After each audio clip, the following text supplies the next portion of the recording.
Appreciate you guys being here. Appreciate all the players and the staff that have gone through this training camp with us. These are tough days, these last couple of days, going through it, making these choices, and again, it'll be good to get to the other side of it completely in a couple of days here. But a lot of tough decisions. But I'm very, very appreciative of the work and the effort, not only by the players, but our staff and coaches as well. So with that, I'll kind of take some questions. Did you have to release anyone or put anyone on IR to make room for the new linebacker? So yeah, we're working through that right now. We did. That'll come out soon. But yeah, we had to make room. So. What you guys like, or what made you want to make that trade with the Eagles for Kennard? I think obviously we went into this camp with, I thought, really good depth, and as we went through it, I think we lost Glove, for the year. That was a tough one for us because he was gonna play so many roles for us. John Williams had the back thing, and he wasn't available, and then Monk got hurt there at the end. So I just felt we needed a little bit more depth, a guy who has some experience playing, a guy who could fit multiple spots, and it just kind of made a little bit of sense for us. So, and he's gotten tremendously better in his time in Philadelphia. They do a really good job there, and I really like the way he's progressing.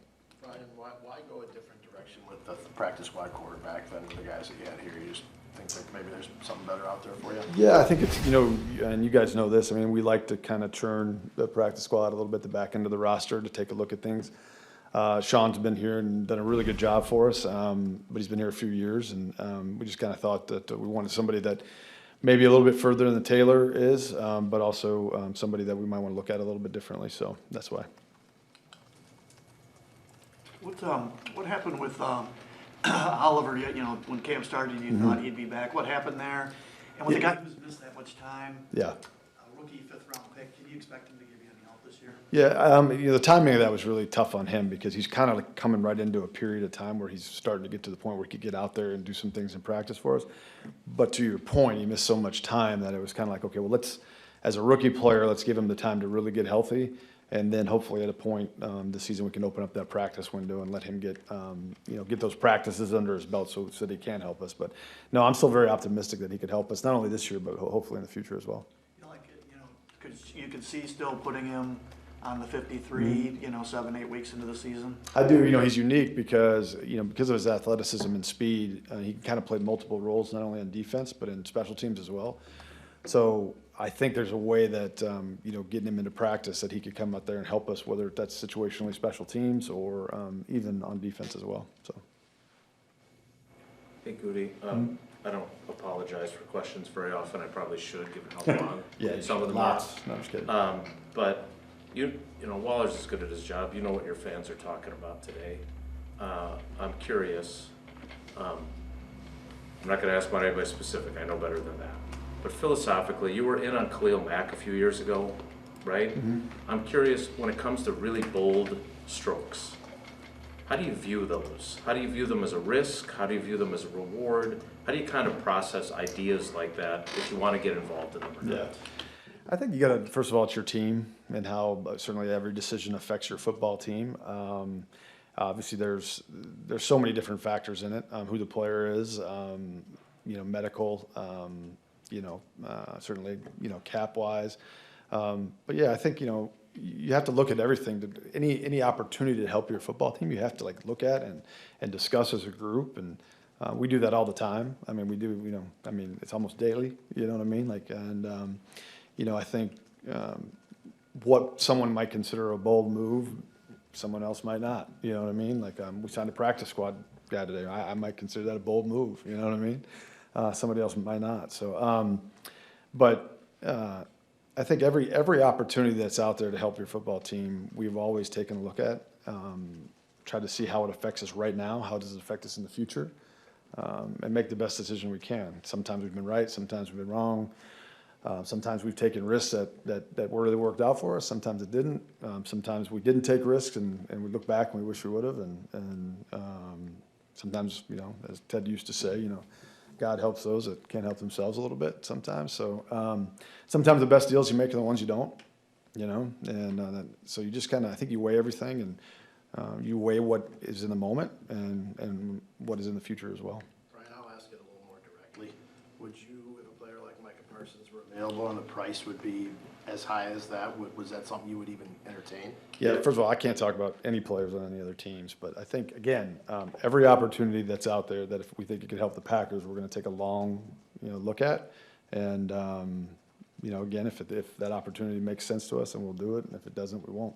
I remember asking you back at the owners meeting about the pass rush after free agency. You said you expect a lot of internal improvement there. You have a full camp now to evaluate. How do you feel about the pass rush entering week 1?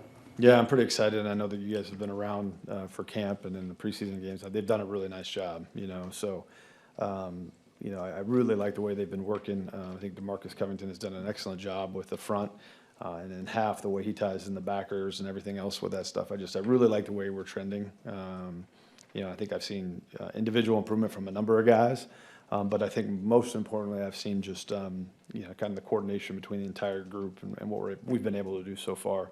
Again, it's, pretty early, and the real bullets will start flying here pretty quick, but I like our ability and what we have in front of us. You liked the pass rush coming out of last year's camp too, and then it was up and down. Yeah. You had your weeks, but not consistently enough. Yeah, I mean, Did you learn anything? At times we were dominant. Right. It was one of those things where you wanted to be, dominant more consistently. Did you and learn anything about how to carry that momentum into the season, going through that last year? I think that's probably a great question for Matt and maybe the coaches a little bit more than myself. I do think that some of our guys are coming into a time in their career where that consistency starts to show up. Usually most players, good players' career arcs are, those first couple of years they're showing the flashes, and then all of a sudden they get into that maybe late second, third, fourth year, and all of a sudden you really see it come out consistently. And we have a lot of those players on our roster, particularly on defense and in our front. I think we're starting to see that. I think I've seen it in practice. I saw it in the preseason games and those limited opportunities that they had. But the key will be obviously when we get out there for real. You said a bunch of times that you're never a player away during past trade deadlines. But to Rob's question, what if that player is like a Hall of Fame trajectory sort of guy? Can that be, you're a player away and that guy could be, he's not a run-of-the-mill guy. He's like I'd love about 22 of those guys so we can roll out, each and every time. But I mean, players make impact. There's no doubt. That's what, you win and lose games because of players, right? These are the guys that do it. So certainly players make impact. I am not a huge believer that one player, you're never one player away, right? It's just, I never believe that. But good players make impacts. And so anytime, there's players of that caliber that you can acquire, you're trying to, so, but this is the ultimate team game. I've always believed that. And, some of the best teams we've ever seen, didn't have a ton of stars on it, right? So it's really about how those units operate together. So, again, you can't win without good players, but they got to work together. It doesn't matter how many good players you have. If they're not working together, it won't matter. You talked about good players working together. You've had so many injuries to some of your frontline players in camp, none devastating season enders, but just in terms of knowing your team's ready, how hard is it to know whether units are ready when they haven't had all those reps? No, that's a good question, and I think every team goes through that this time of year. When you have certain position groups that can't work together on a regular basis, you just kind of, that's frustrating. It's frustrating for the coaching staff. It's frustrating for the players because you'd like to work those things out now instead of when the season starts. But at the same time, I always thought the first quarter of the season, most teams are working a lot of that stuff out, and I think for us, our different units will, some of those guys might be a little bit more ready than others, but that'll be part of it as well. If we're going to accomplish the goals that we want to accomplish as a group, we're going to have to continue to improve week by week. That's the only way to do this, and so no matter where we start, it's going to be really important how we improve and how we finish. How do you feel about just where you are at cornerback right now? I know you'd spoken positively about them at the start of before training camp. After seeing them, just the guys you have back and the guys you have coming in. Yeah, no, I feel really good about our entire secondary group. It'd be good to get Xavier and Hobbs back out there. Again, they've missed some time working with the group, and the secondary, that coordination between that group is extremely important. So those reps that they have together is really important. And it'll be good to get those guys out there. But, certainly Bo's done an amazing job,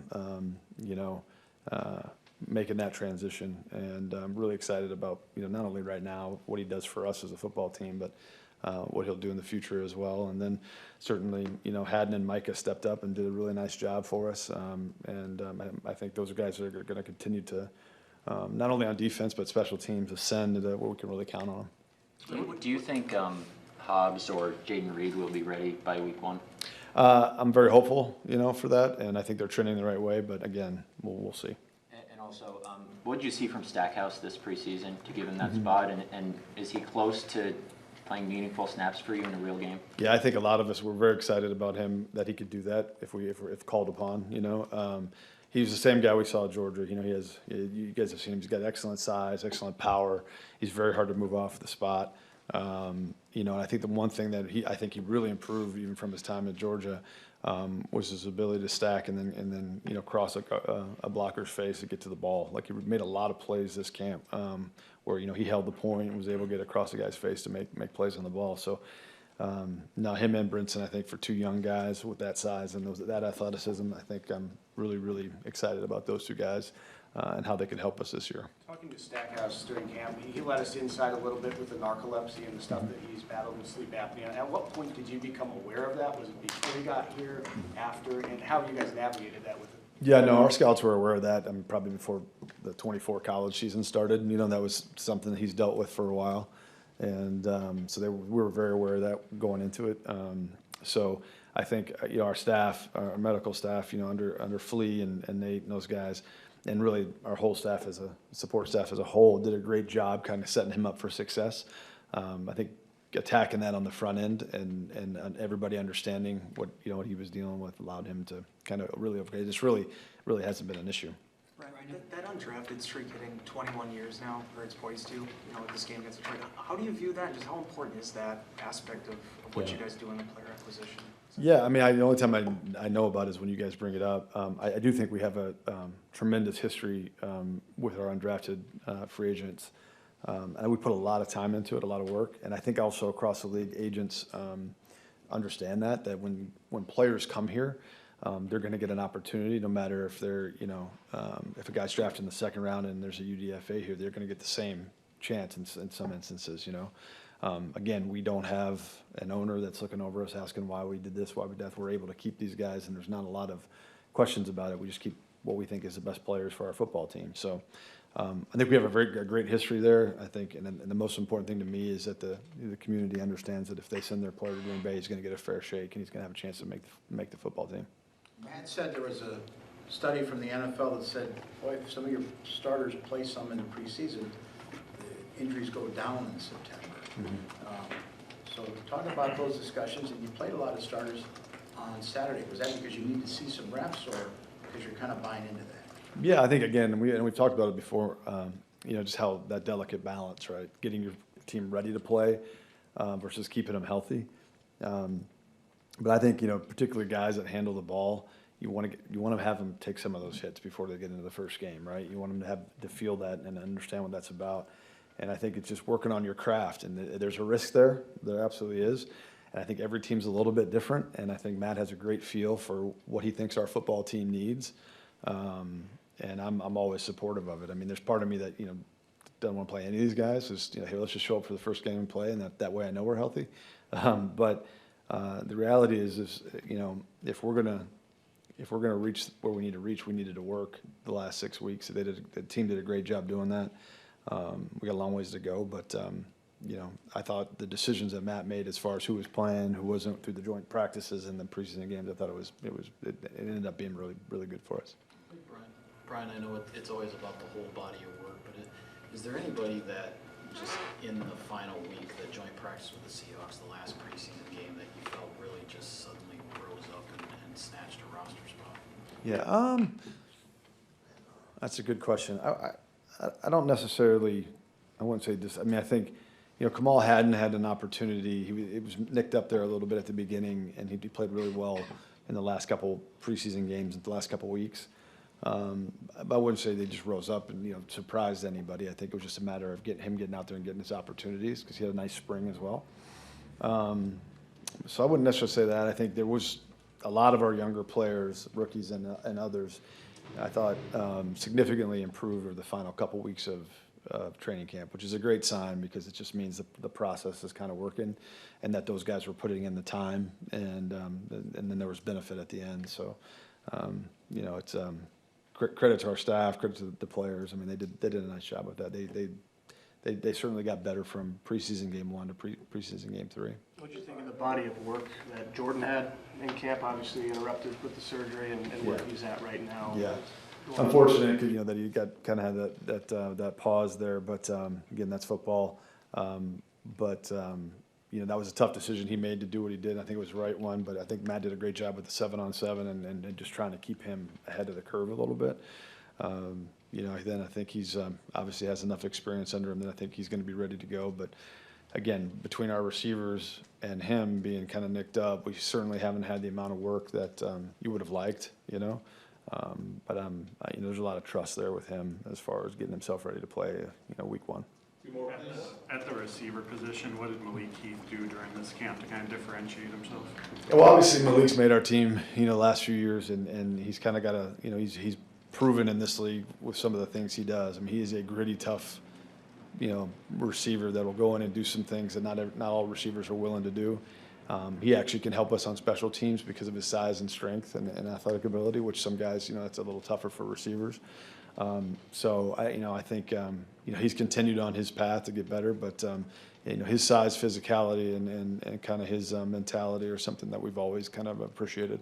Brian, to go back to Bo, did it surprise you at all on how he has handled this transition? But even so, what did you see from him on the field? Yeah, I knew he would handle it mentally the right way and attack it aggressively. I think the thing that surprised me was there was much less, you know, there was much less moments of like, oh, maybe this won't work. You know, I think from right away it was like, you know, he just kept stacking days, and he just didn't have those moments where you were like, wow, he looks like a complete fish out of water. You know what I mean? You never saw that. Certainly it wasn't perfect, right? There were times, but there was guys that have been playing DB for 10 years that they had the same kind of moments. So, but the mentality and how he attacked it, I mean, I think everybody in the building knew he would do that, you know, and his attitude's infectious, and he just doesn't have a bad day. You know, it's pretty impressive. Brian, how eager are you to get this thing started? There's been more attention on this offseason than any other with the draft being here and everything, and now you're at the starting line to another season. Yeah, no, I mean, there'll be a time, you know, when we get past all this roster shuffling around and actually have kind of the 53 and the practice squad set, you know, for the moment, because as you guys know, that changes week to week. But there'll be a moment getting past all this that is always kind of a nice feeling, and then you're kind of, oh, here we go, let's get going. We're kind of in the middle of it a little bit still right now, so that's going to be a little bit draining, because the hardest thing is watching these guys just bust their tail for this many weeks and then having to tell them that, you know, that there's not going to be a place on this team for them. And so, you know, but we'll get to the other side of that soon, and then the excitement will start to grow. Hey Brian, you guys have put a big emphasis on your tight ends and not just in the passing game but the blocking. What's the philosophy behind keeping 4 on the 53 and not just doing, you know, like a 3 and 1 on the practice squad? What was kind of the decision behind that? Sure, that's a good question. And as you guys know, Matt used his tight ends. The versatility that he asked of his tight ends is much more than a lot of places, a lot of schemes. Those guys are asked to do a lot in the blocking game, the run game, pass blocking game as well. Those guys are asked to do a lot. We also use those guys pretty frequently on teams. So having a number of those guys, just because of the way they get beat up a little bit, not only you know, for games, but for practices as well, just making sure we can get through practice. It's one of the strongest rooms on our team. I really like the group. I'm excited to see what they can do with the opportunities. But because of the way we use them, you know, we're always going to need to have numbers there, because we ask a lot of them.